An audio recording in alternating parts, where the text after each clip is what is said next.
Sports Social Media Index was born out of an internal new business meeting, during which several of our staff said that they'd like to work with a sports-related brand.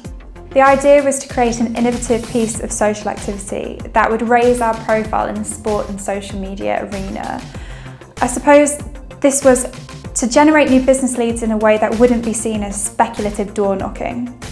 Our idea was to create the UK's first ever Sports Social Media Index, which measured the social media performance of British professional football, rugby and cricket teams. Our methodology combined a complex algorithm coupled with months of manual research. To give our project immediate gravitas, a key part of our strategy was finding the right partners to bring on board. We worked with sports data company Opta as well as bookmaker William Hill. Both partners were really happy with the campaign and most importantly with the results.